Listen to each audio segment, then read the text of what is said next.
come follow along with me while I show you how to use my two favorite brushes to do a full face of makeup. This is the detail brush and the blush and bronzer brush, and they are the perfect duo.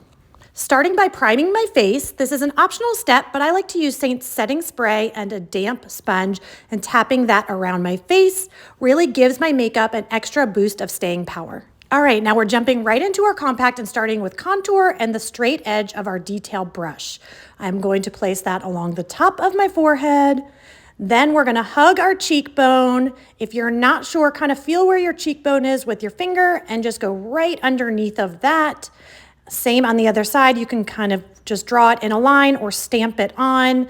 You want to stop around the outer corner or the outer edge of your eye. Next, we're just going to run the contour along our jawline. You can stop there. Nose contour is optional. If you want to slim out your nose, you're just going to kind of stamp on two lines a little bit inset from the sides of your nose. Anything that's left on the brush, I like to place under my bottom lip.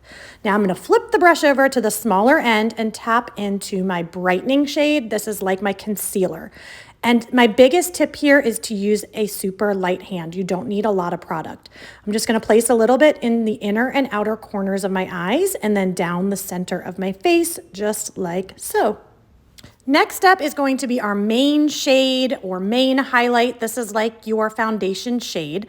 I am using the smaller end of the blush and bronzer to get a really light coverage finish. And I'm just tapping. As you can see, look at how I kind of tap my brush into the makeup. I'm not digging or swiping. And then I'm placing this main shade anywhere where I don't have product. So this is going to be one layer of makeup in the end. If you need to kind of squeeze that end to get under your eyes, that's totally fine. Again, just kind of fill in anywhere where you don't have product. So this was our 3D foundation.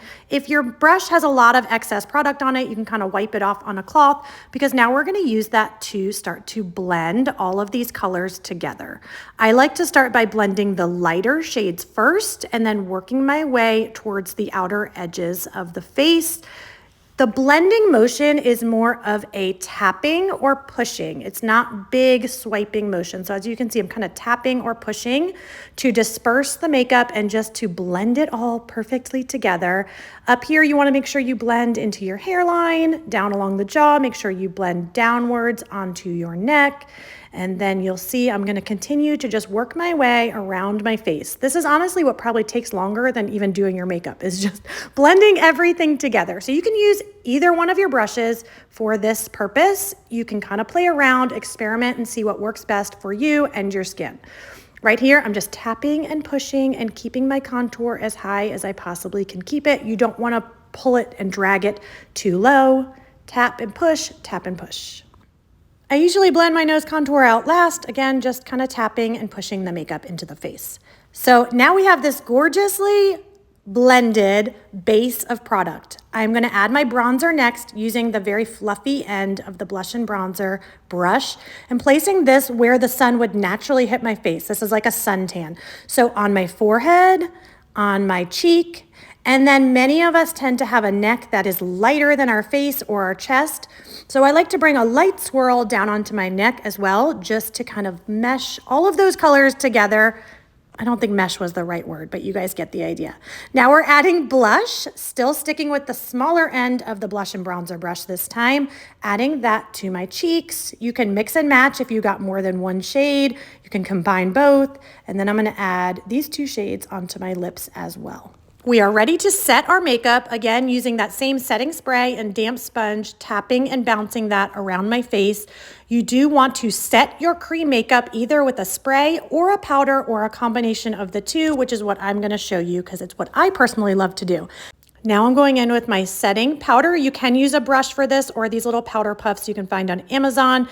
Tapping this in my T-zone and under my eyes, anywhere where you want more of a matte finish. And then my favorite finishing step is illuminator. Look at that gorgeous glowy skin. Tapping that on the tops of my cheekbones. You can add a little bit on your lip. You can add some under your brow. Really anywhere on the high points of your face where you want a little bit of shimmer. So that is it, guys. If you have questions, you know I'm always here to help.